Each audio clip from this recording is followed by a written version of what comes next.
Ini nggak apa nih. Ini nggak apa-apa. Ini kan udah diterima nih pengaduan kita nih. Malah Gerinda.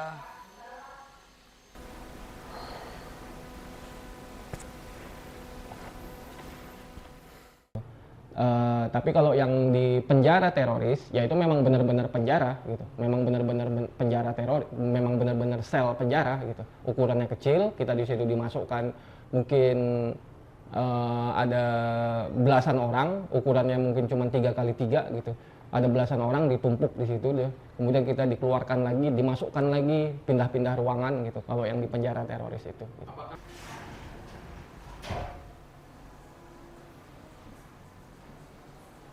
Memegang alat kelamin gitu kan, memegang alat kelamin, kemudian memeriksanya gitu dan lain sebagainya, bahkan mungkin juga menertawakannya, karena memang ada fase kita memang benar-benar ditelanjangi di fase di beberapa fase itu memang kita ada perintah untuk melepaskan seluruh pakaian, minimal ada 3 kali lah gitu. Dan di fase terakhir ketika di penjara teroris itu, nah itu mungkin yang paling parah gitu. Bukan hanya ditelanjangi tapi mungkin disentuh, dipegang, bahkan ditarik gitu, ditertawakan gitu. Tapi nggak terlalu banyak gitu. Jadi iya, kita memang mengalami banyak kekerasan gitu, banyak kekerasan, banyak hal-hal yang memang itu sulit dilupakan sebenarnya gitu. Tapi kita itu semaksimal mungkin untuk menyimpan itu atau untuk tidak terlalu membicarakan itu, karena kita itu melakukan itu ya demi masyarakat di Gaza gitu, demi masyarakat di Palestina. Jadi seharusnya yang menjadi fokus utama soal misi ini itu adalah masyarakat di Gaza. Itu bekasnya kayaknya di kantor bang yang ada topik, coba cari deh topiknya. Tapi memang baru kali ini internasional setuju gitu, Mahkamah Internasional setuju untuk menyatakan Benjamin Netanyahu dan Yoav Gallant itu Menteri Pertahanan ya yang sebelumnya itu sebagai penjahat perang gitu. Dengan modal itu pun seharusnya Indonesia bisa untuk menyatakan hal yang sama lewat pengadilan HAM-nya. Sekarang mereka pelaku.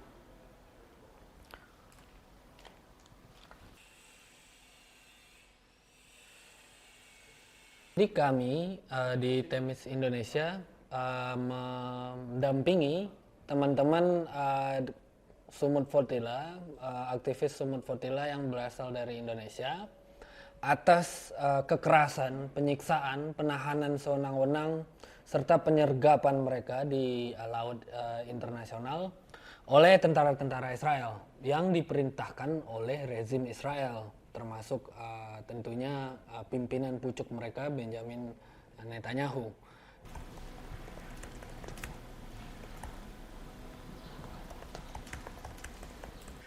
Sekarang Jaksa Agung sekarang, aduh. Oke. Nah, prinsip yang paling penting dari yurisdiksi universal itu adalah pelaku kejahatan internasional dia tidak bebas bergerak kemana-mana, karena negara-negara, dan kita berharap Indonesia juga ambil bagian di sini, sudah mengeluarkan kartu merah, surat perintah penangkapan. Kalau dia memasuki wilayah Indonesia, nah itu bisa dilakukan, termasuk juga ke kabinet dan tentara-tentaranya begitu, kayak Al Jazeera gitu. Rekan-rekan ini yang datang memberikan bantuan kemanusiaan mereka anggap teroris. Jadi masih dalam satu bagian campaign war crimes mereka. Itulah mengapa si Netanyahu kita anggap bertanggung jawab gitu.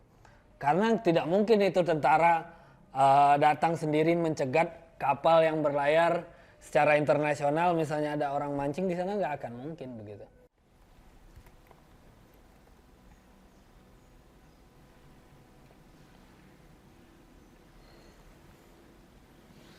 Kami berharap nanti Kejaksaan Agung untuk melakukan itu, Mas. Supaya apa yang saya bilang tadi, negara-negara dunia ini mungkin bisa jadi udah separuh peta dunia nanti mengeluarkan surat penangkapan terhadap Netanyahu dan tentara-tentaranya. Itu kan yang diharapkan, karena ICC sudah mengeluarkan surat perintah penangkapan Tetapi memang ada sistem struktur penegakan hukum global yang juga sangat selalu diveto oleh Amerika Serikat. Nah, itu yang kemudian membuat sistem rezim hukum internasional kita tidak berdaya. Maka kami berharap menggunakan rezim hukum domestik nasional masing-masing negara ini agar memang mereka punya aparatnya masing-masing gitu. Jadi tidak menjadi safe haven dari pelaku-pelaku kejahatan hukum internasional ini, Mas. Foto-foto aja buat ditampilin ya.